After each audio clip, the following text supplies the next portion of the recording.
Gruppo Città di Genova, un'associazione un'associazione di promozione sociale che realizza diverse iniziative sia in campo sportivo che in campo ludico che in campo culturale.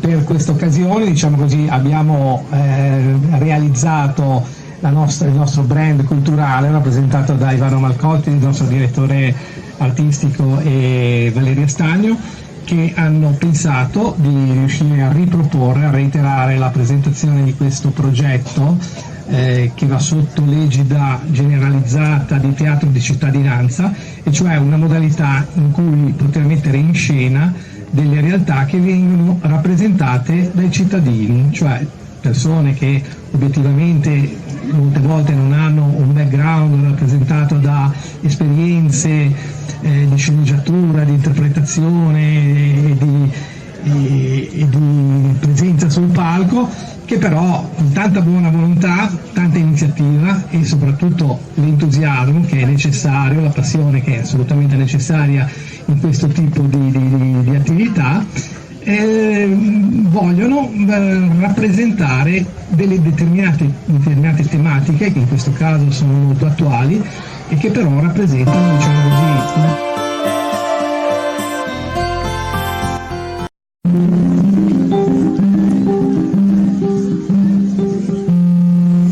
ai padroni di nulla. Un sogno regala sempre l'ultima curva dell'infinito.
A marzo 2015 sono andato via. Passato in Kenya 8 mesi, ho fatto il meccanico e poi il cuoco. Dal Kenya sono andato in Uganda e 5 giorni ci ho messo. Ancora 10 giorni dal Sudan sono arrivato in Libia. Qui sono rimasto 5 mesi. Mi hanno picchiato, spaccato i denti con calci e pugni. E perché? Perché non avevo i soldi per il passaggio. Chiama tua madre e fatti mandare dei soldi, altrimenti ti diamo in pasto ai cani. Hai capito, verme? I soldi non sono arrivati, e così? Neanche tua madre spende un soldo per te, pezzo di merda. E botte, e ancora botte. Che in piazza, a quel tempo, non si facesse altro che parlare di piroscafi, di società di costruzione di piroscafi, stazione marittime per piroscafi, leggende sui piroscafi, si sa. La fame così non lascia troppo spazio alle divagazioni. Dimenticavo, c'erano persino delle gare a chi ne sapeva di più. Il piroscafo della Veloce, come si chiama? Venezuela. Brava, diploma in apprendista emigrante. E dove è diretto il piroscafo Garibaldi? Stati Uniti. Bravissima, Essere genovesi, sprezzanti del pericolo, coraggiosi, con quella faccia un po' così. Al paese ricordano che Carmelo Sciolone, di Giovanni Sciolone, classe 1881, a 11 anni parte da Catania insieme al padre con il treno. Dopo 35 ore di viaggio arrivano a Genova. Alla stazione di Piazza Principe sono le 9 della sera. Scoprono con stupore, con tanto stupore, che a Genova hanno lo stesso orario di Catania. Il fuso orario è lo stesso e la gente ha la faccia uguale, magari più chiara di pelle, sì, decisamente più chiara, ma parlano una lingua incomprensibile. Ma come parlano, padre?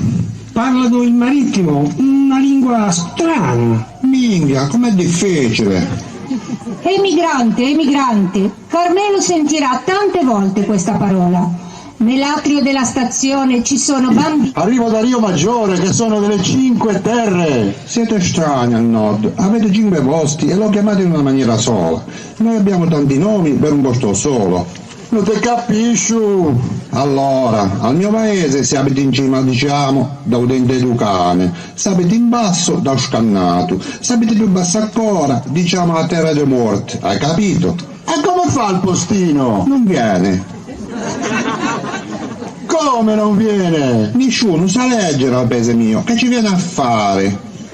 Olivio Pasini ha 11 anni. Prende il treno a Rio Maggiore da solo e arriva a Genova, stazione Principe, va alla stazione marittima, si fa assumere come mozzo e parte per New York.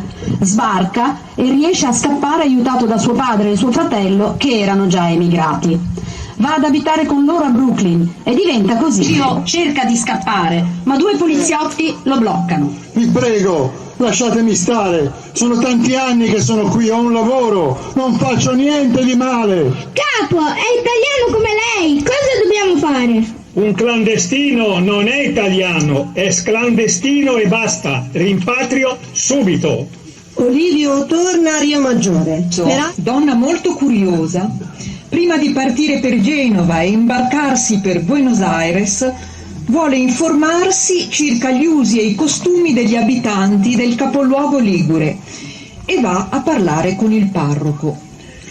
Don Giustino è un uomo molto erudito, ma più incline alle letture classiche piuttosto che alla contemporaneità. Le risponde delicatamente. Catè, ascolta Diodoro Siculo nel II secolo a.C. Ha scritto che i genovesi abitano in una terra sassosa e la terra è coperta di alberi. Molti genovesi trascorrono la giornata abbattendo alberi, altri lavorano la terra, ma la maggior parte di loro non fa altro che estrarre piedi. Catè, ti pregherei di non fare commenti fuori luogo, ma ascolta, sempre Diodoro Siculo scrive. È sempre lui! Sempre lui, Catè. I genovesi, vivendo sulle montagne ed essendo soliti affrontare dislivelli incredibili, sono forti e muscolosi come belve. Madonna mia, che paura! E così pure le donne sono forti, robuste e vigorose come gli uomini. Va bene, Don Giustino, grazie. Catena Russo arriva a Genova e si ferma alcune settimane prima di imbarcarsi. Ma prima di salire sulla nave per l'Argentina, scrive a Don Giustino: Caro Don Giustino, il suo amico Diodato Siculo ha scritto tantissime minchiate. A Genova non ci sono alberi, ma solo mare, e le femmine non sono robuste ma alte, non portano a panza e sono talmente magre che gli mancano pure zinne, piatte come mure Santa Rosalia. Perciò appena lo vedi dici di smettere di scrivere e venga a Genova a vedere come stanno le cose. Tanti baci, Catena. Alcuni sono partiti per l'America anche con dei velieri, in partenza da Camogli per Nuova York. Questa è la storia del 12enne piesese Giulindi Boschi. Prima di arrivare nel nuovo mondo, però, si imbatte in tempeste, grandini, onde grosse come montagne, talmente pericoloso da far quasi sfondare il veliero e obbligare l'equipaggio a legarsi agli alberi maestri per non essere scaraventati in mare. Giulindi Boschi, dopo diversi anni, torna nella sua pieve e vive sino a 96 anni. La malattia più grave che ha conosciuto è una leggera tonsillite. Quando un suo caro amico gli ha chiesto il segreto di tanta salute, Giulin ha risposto: la salsedine fa molto bene ai polmoni. Anni e sono nato a Baidoa, 240 km da Mogadiscio. Non ho più paura di nulla e di niente ormai, neppure della strada. Somalia l'ho lasciata nel marzo 2016. Ho toccato poi l'Etiopia nascosto in un camion che trasportava roba da mangiare e topi affamati che saltavano sulle mie gambe. Poi in un pulmino senza targa sono arrivato in Sudan e poi in Libia. 4 mesi ho lavorato in un campo. Ci svegliava un libanese, ci mandava a lavorare, ci colpiva con il calcio del fucile. Ehi, Scarafaggio, se vuoi partire chiama la tua famiglia, fatti mandare dei soldi. Hai capito? Agli anni e la famiglia lontana. Carissimo figlio, con molta e di più consolazione ho ricevuto la tua lettera. Io dico che il fratello Adelmo è scimunito e mal sposato e la moglie non pensa di mantenere in ordine la casa e sorride troppo. È stato in casa mia 4 o 5 mesi e si lamentava.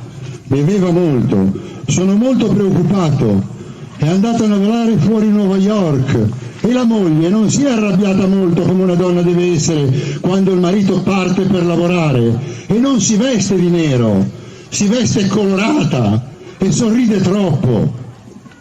Ho sempre detto io che bisogna sposare donne dello stesso paese e che sanno mantenere casa, cucina e fare da mangiare. Tu continua a mantenere buona la terra e le bestie. Il tuo mestiere è importante, più importante delle donne, e certe donne devono andare via dalla nostra famiglia.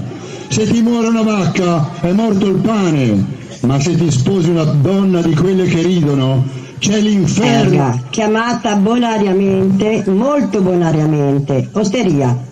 Ma soprattutto potevi trovare uomini straordinari e favolosi, romantici, bevitori delle osterie del porto. I bevitori delle osterie del porto hanno ritmi lenti, trascinano i piedi e non si cambiano il maglione da mesi.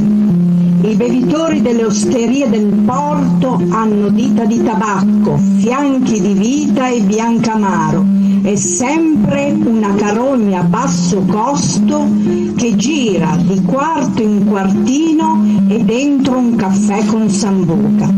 I bevitori delle osterie del porto cercano il sesso delle nuvole e il senso matematico delle ombre. I bevitori delle osterie del porto aggiungono sempre qualcosa alla foggia del sogno, forse un approdo troppo raro. Come Gennaro Ucarro.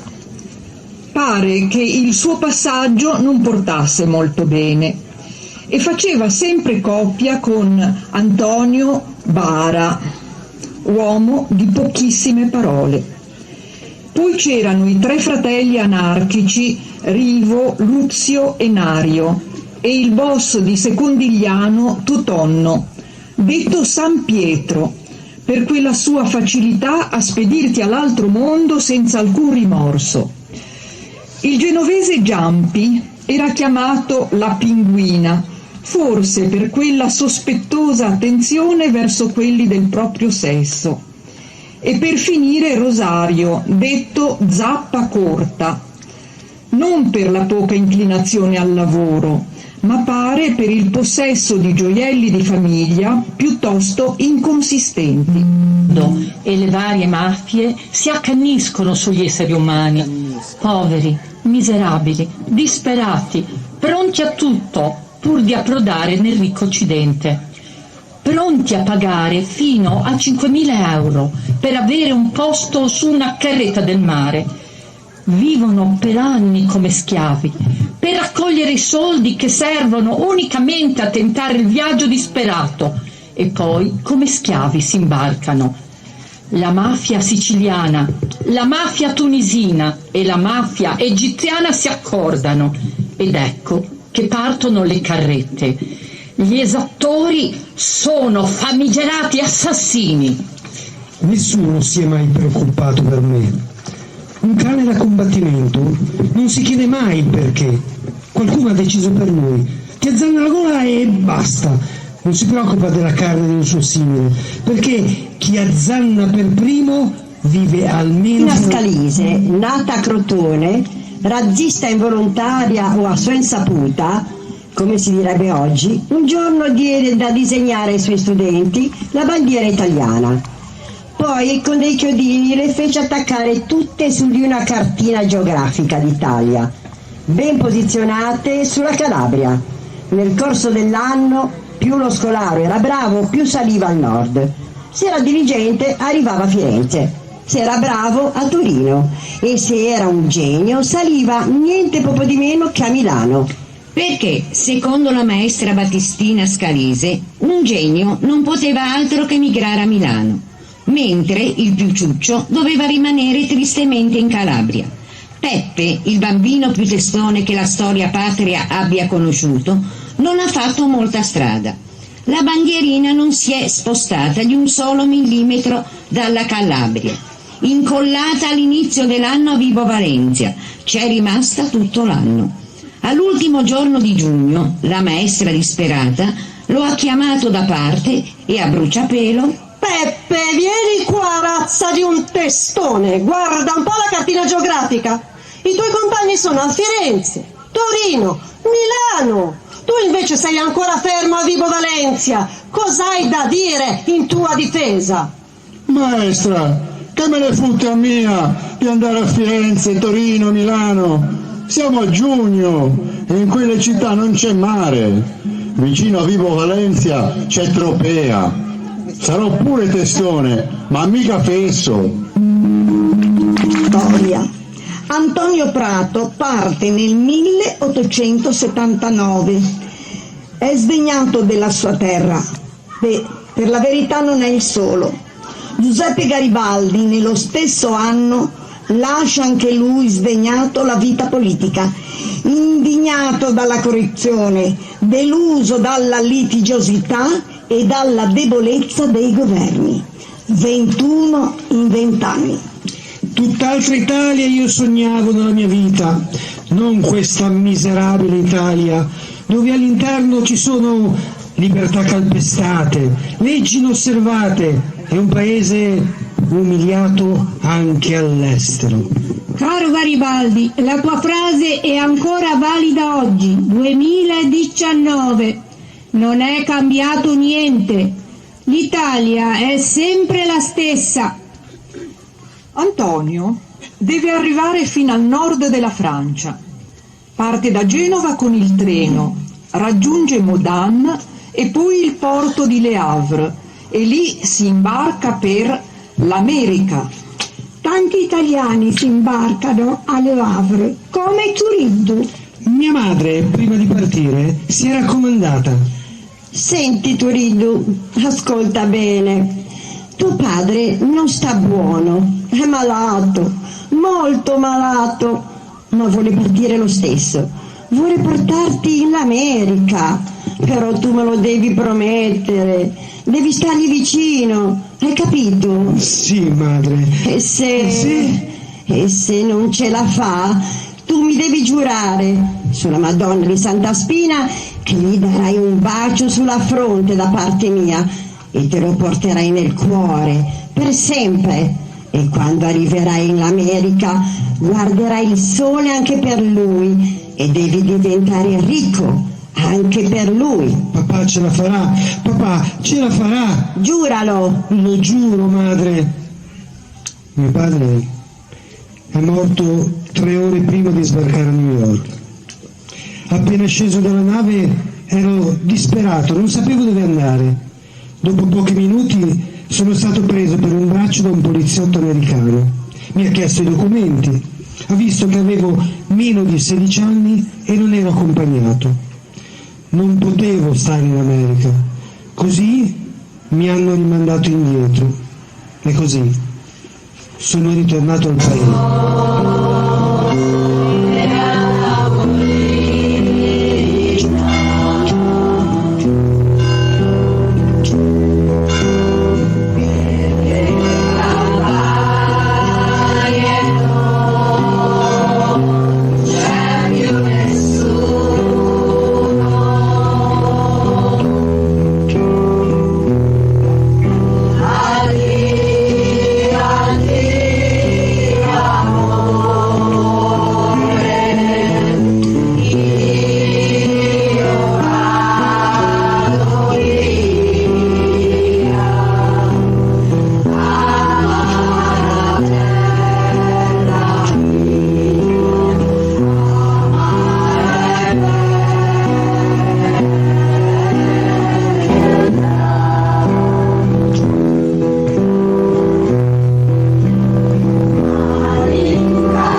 Vicina, lì mi aiuteranno, pensavo, mi daranno da mangiare, io ho fame, ho tanta fame, ma il camion non è partito subito.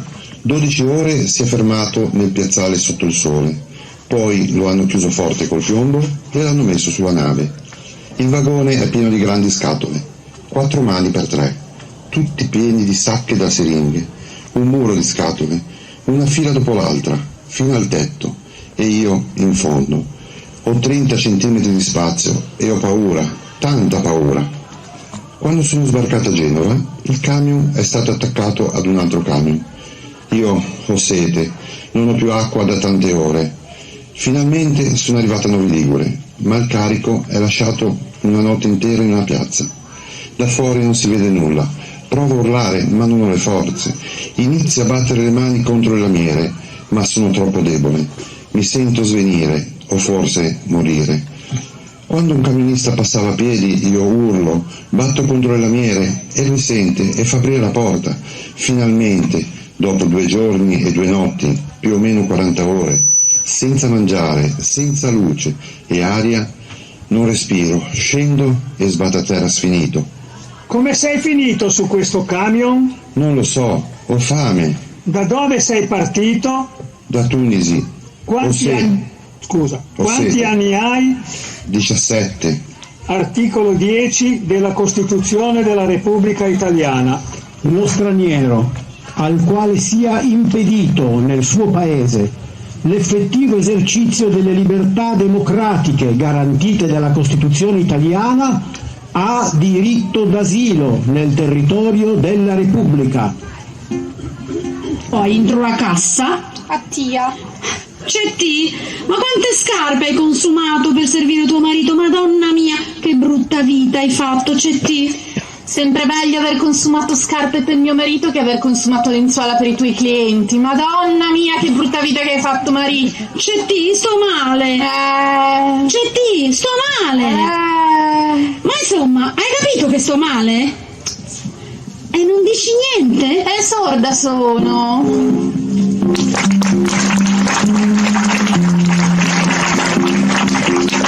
Della Lunigiana partono per l'America mamma Lidia e la figlia Emma di 3 anni per raggiungere il padre, già emigrato da tempo nel nuovo mondo.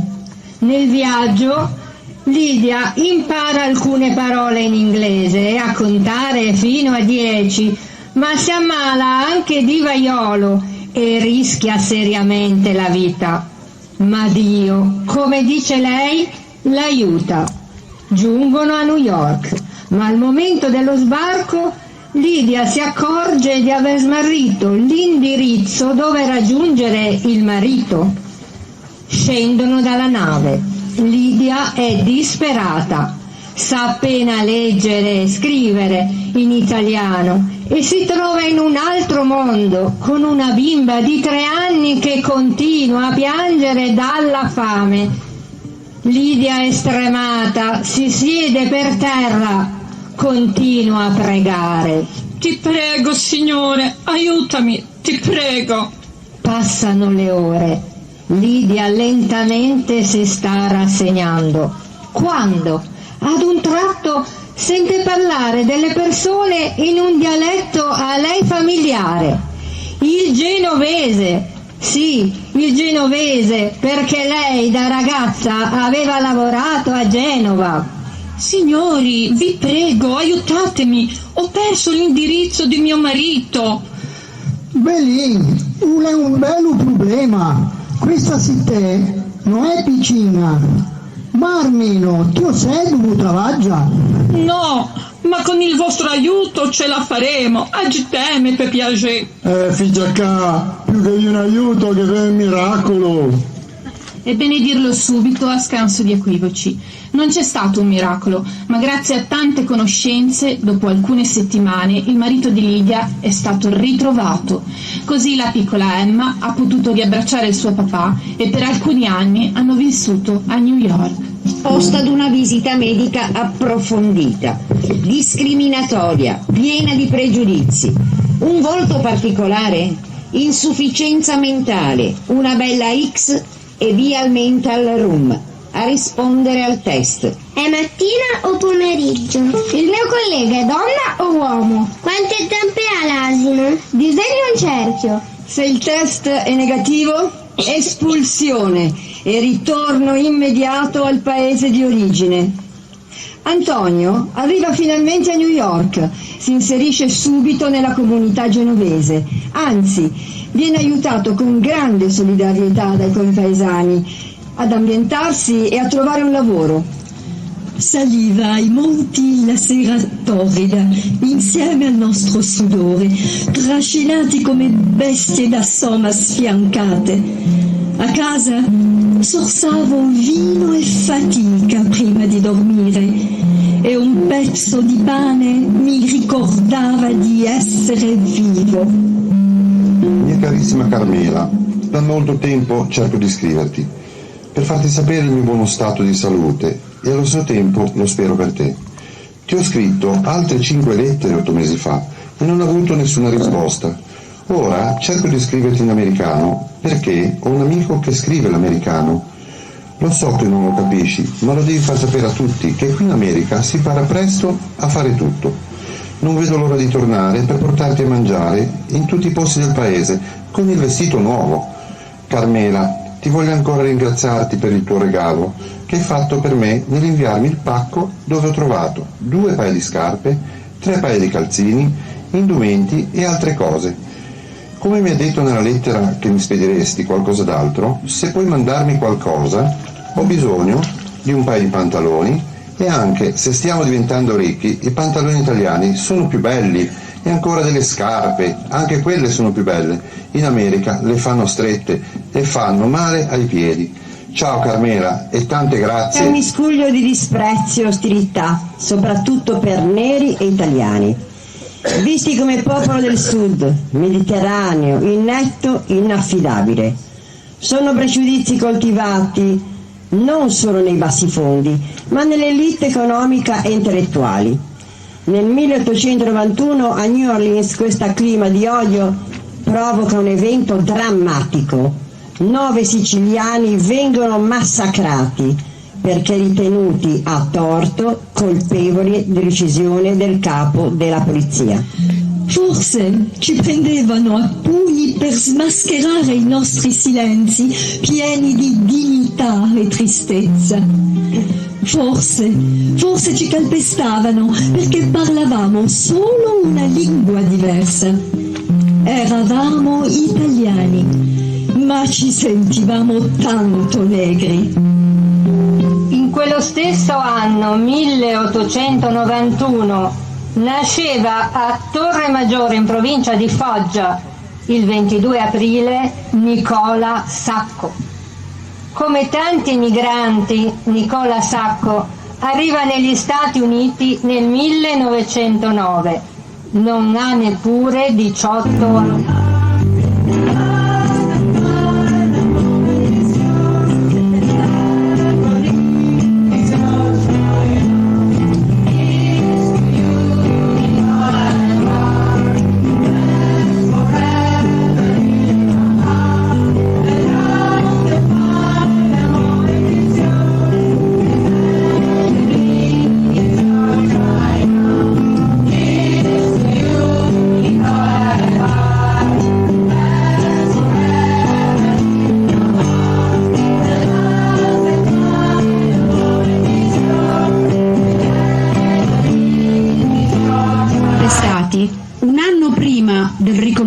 Del governatore, precisamente il 30 aprile 1976, Vilma Cessarego de Gutiérrez, nata in provincia di Buenos Aires, ma nipote dell'emigrante bogliaschino Oscar Cessarego, fonda l'organizzazione Le Nonne di Plaza de Mayo, che ha come finalità rintracciare e restituire alle famiglie legittime i bambini sequestrati e sopravvissuti alla dittatura militare, figli dei famosi desaparecidos.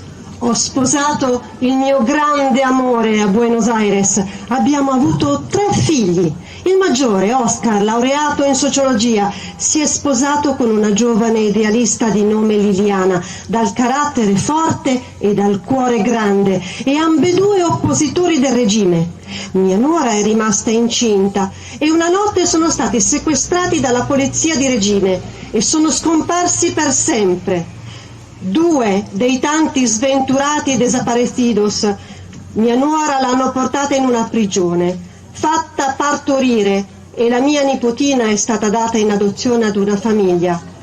Liliana non rivedrà mai più sua figlia e forse sarà gettata da un elicottero durante i voli della morte o forse liquidata con un colpo di pistola. Liliana diventa subito dopo il parto una dei 30.000 desaparecidos scomparsi nel nulla e la piccola bimba invece entra a far parte degli hijos, ovvero i bambini rubati agli oppositori politici e fatti nascere in cattività e poi consegnati a famiglie vicine alla dittatura per essere educati secondo i dogmi del regime.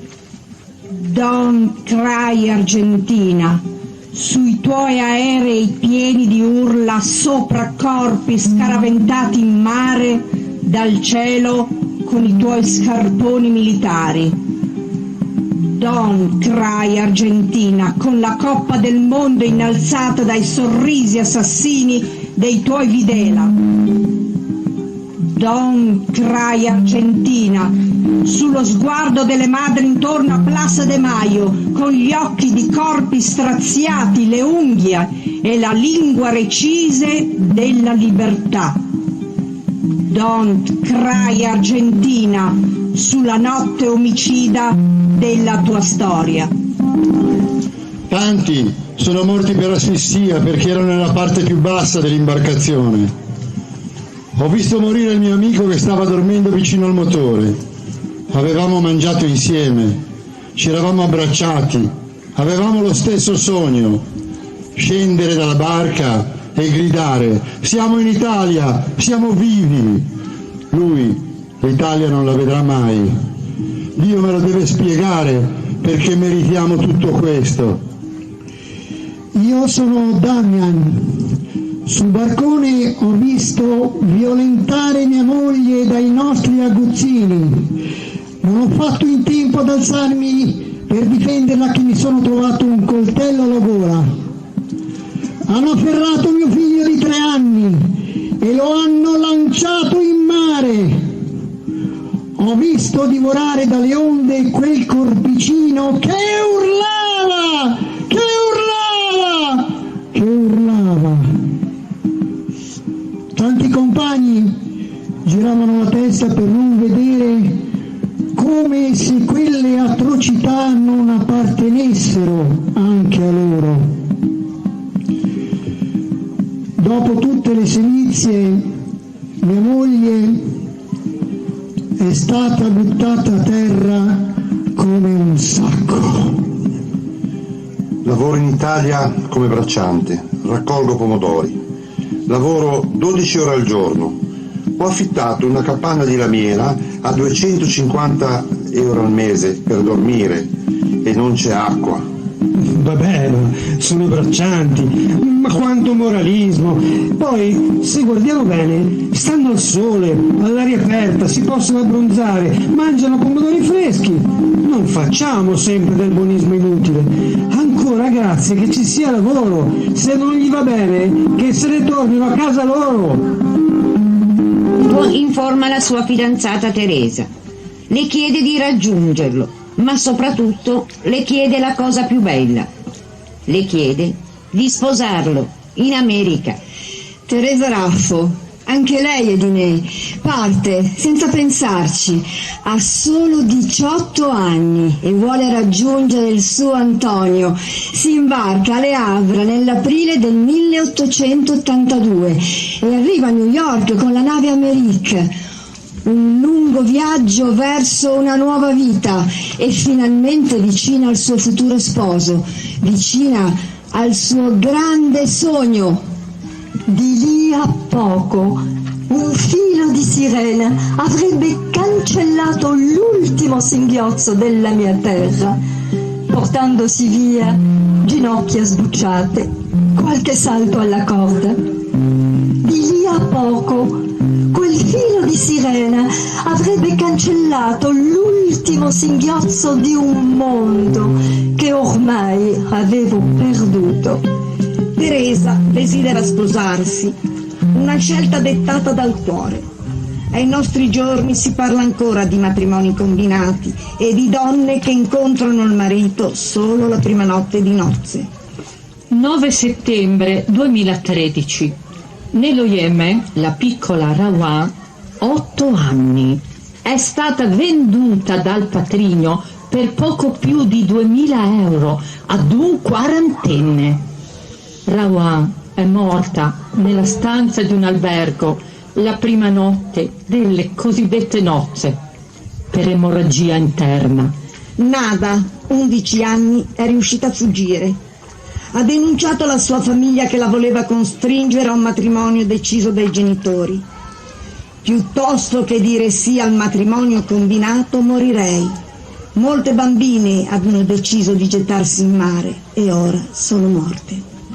La povera Rawan, morta dissanguata, evidentemente non ha fatto in tempo neppure a gettarsi in mare. Basta guardare quelle vecchie foto di donne strette nei loro scialli, con fagotti, quel sorriso stentato, soffocato di dolore, insicurezza, paura per la separazione, l'isolamento, la nostalgia per l'abbandono della propria terra. Immaginarla non è difficile. Basta chiudere gli occhi di fronte al dramma delle migrazioni. Donne in fuga da nuovi deserti, terre desolate, guerre, violenze. Donne il più delle volte invisibili nel processo migratorio, oggi come allora. Una gemma azzurra nella deriva dei continenti, un mare chiuso come il dramma che sale alla sommità di un fagotto freddo in fondo alla stiva, come solo perimetro d'inferno. Altri tempi, si dirà. All'inizio del Novecento poche navi avevano l'elettricità a bordo, quasi nessuna aveva un impianto di scarico. 1500 viaggiatori di terza classe senza un gabinetto. Il dormitorio maschile era diviso da quello femminile, si diceva per evitare promiscuità. Un medico dell'epoca scrisse: l'impressione di disgustosa ripugnanza che si riceve scendendo in una stiva dove hanno dormito degli emigranti non si dimentica più. Umidità, sporcizia, topi, esseri umani stremati o malati a 32 gradi di calore. Oggi Lampedusa peggio di Ellis Island. I trafficanti di uomini del XXI secolo più spietati dei negrieri del 1700. La porta più meridionale d'Italia ed Europa da anni accoglie barconi carichi di disperati. Tutti o quasi provengono dalla Libia, dopo viaggi della speranza, durante i quali vivono in condizioni peggiori dei nostri migranti del 1800 e 1900 e persino degli schiavi neri portati via dall'Africa. Sono i mercanti di corpi, della tratta a decidere le rotte da applicare con meticolosità, tariffe differenziate. La dignità umana non è evidentemente compresa nel prezzo. A Ellis Island, l'isola davanti alla costa di New York, dove fino ai primi anni del secolo scorso approdavano i nostri concittadini che migravano verso il sogno americano, i migranti si presentavano alle visite mediche d'ingresso con una valigia, dopo che le altre... Della squadra mobile di Agrigento, che ha individuato anche gli autori degli orrori, i membri dell'organizzazione criminale che gestiva la tratta dei migranti. Le donne sarebbero state offerte dai trafficanti, anche ai miliziani libici. Nel racconto ci sono tutte le bestialità possibili, compresi pugni, frustate e torture con scosse elettriche. In Italia si parla di circa 30.000 donne immigrate costrette a prostituirsi. Non ho fame, non ho sete e posso riposare. Era così lunga la traversata e così piena la barca, eravamo tutti attaccati. Poi, uno dopo l'altro, venivamo buttati nel mare. Sto bene ora, non mi brucia la pelle, le ferite non sanguinano più Le cicatrici sono scomparse. Sto bene ora, sto tanto bene. C'è un vento profumato, il mio corpo è così leggero che riesco a galleggiare nell'acqua. Nessuno urla più dalla barca, nessuno fa violenza, nessuno piange, nessuno prega. Com'è bello galleggiare, farsi spingere dalle onde. Ora rotolo sulla spiaggia, una piccola onda mi accompagna sulla sabbia. Ora finalmente sono a terra e posso riposare e posso asciugarmi con calma. Sto bene ora, sto tanto bene ora. Storica per tutti i lavoratori del mondo, o almeno diventerà storica solo 4 anni dopo, quando a Chicago, il 1 maggio 1886, una grande manifestazione operaia sarà repressa nel sangue. Così il congresso di Parigi della Seconda Internazionale del 20 luglio 89 lancerà l'idea di una grande festa internazionale di tutti i lavoratori, di tutti i paesi e in tutte le città nello stesso giorno, per chiedere alle pubbliche autorità di ridurre per legge la giornata lavorativa a 8 ore. A casa in Sullivan Street per poi trasferirsi in McDougall Street. La loro diventa una bella famiglia. Nascono Ida, Emilia, Edoardo e poi Anthony. Emilia trova un lavoro presso la Triangle di Washington Place. La Triangle era una delle tante aziende dove lavoravano emigranti dopo l'ultimazione dell'Ash Building nel 1901. In questo edificio si avvia la produzione di capi d'abbigliamento. I titolari della fabbrica sono Isaac Harris e Max Blank. I reparti di produzione sono agli ultimi 3 piani dell'edificio. Immaginare Emilia lavorare in quella fabbrica è facile. 14 ore senza sosta. Nell'inferno di quei locali, vere e proprie gabbie, in cui le lavoratrici sono rinchiuse per paura che potessero rubare o facessero troppe pause. Emilia, come le altre lavoratrici, si consuma giorno dopo giorno in turni invivibili, in ambienti malsani, tra vapori di ferri da stiro alimentati a gas, fra tessuti infiammabili e pochi secchi di acqua per spegnere gli incendi. Uno qualsiasi, a qualsiasi latitudine, in qualsiasi angolo del mondo, sta soffrendo perché è malato, perché ha fame, perché è discriminato, è cosa che ci riguarda tutti, che deve riguardare tutti, perché ignorare la sofferenza di un essere umano, uno qualsiasi, a qualsiasi latitudine, in qualsiasi angolo del mondo, è sempre un atto di barbarie, è sempre un atto di violenza tra i più vigliacchi. Nessuna esclusa. Noi oggi diciamo Emilia per sempre una di noi.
ringraziamento di cuore al pubblico che ha seguito con attenzione incredibile questa storia terribile. Complimenti, bravi, grazie di cuore.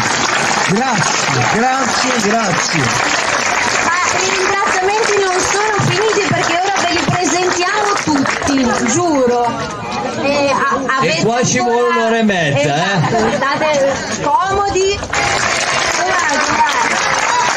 Paola Negro, Paola Bonino, Federica Benvenuto, Franca Stagno. E ora devo dirla io? Se mi tocca? Ti tocca.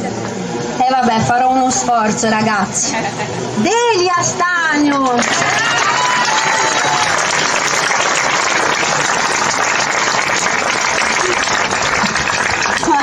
Lidia Fontana. Marisa Montopio. Carla Scarsi. Antonella Capueto. Rosanna Mezzano. Ornella Pittaluga. Maria Lacevic. Pippo Figari. Gino Facen. Viviana De Franchi. Maurizio Borgniotto. Giancarlo Carlando.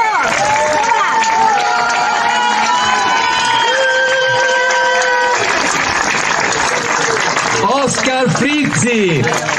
Cesare Galli. Angelica Sacchi.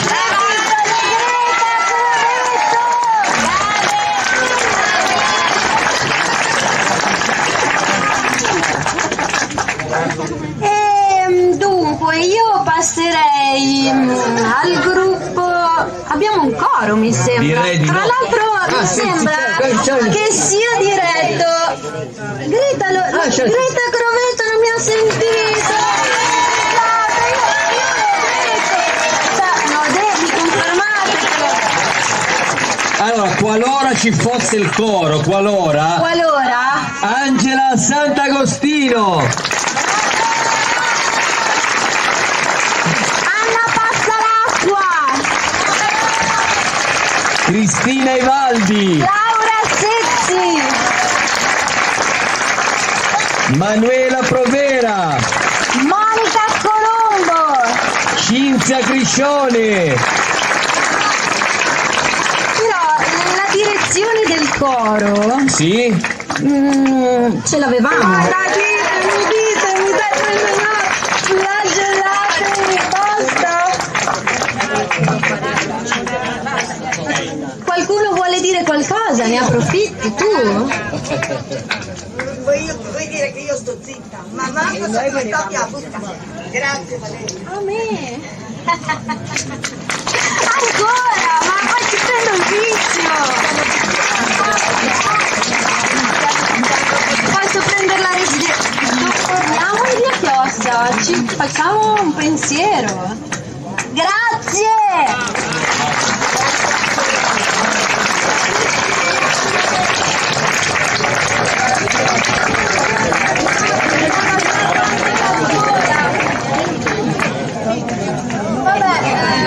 A questo punto, che mi hanno lasciato tutti da sola, vi ricordo, perché qualcuno che ha assistito anche alle prove deve pagare doppio, lo sa, giusto?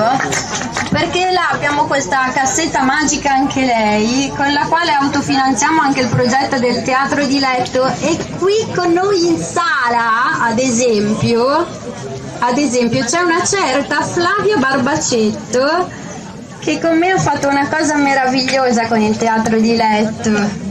E vi invito ad osservare un po' di pubblicità che abbiamo fatto lì. È un progetto per la Gigi Ghirotti a domicilio in hospice, veramente emozionante.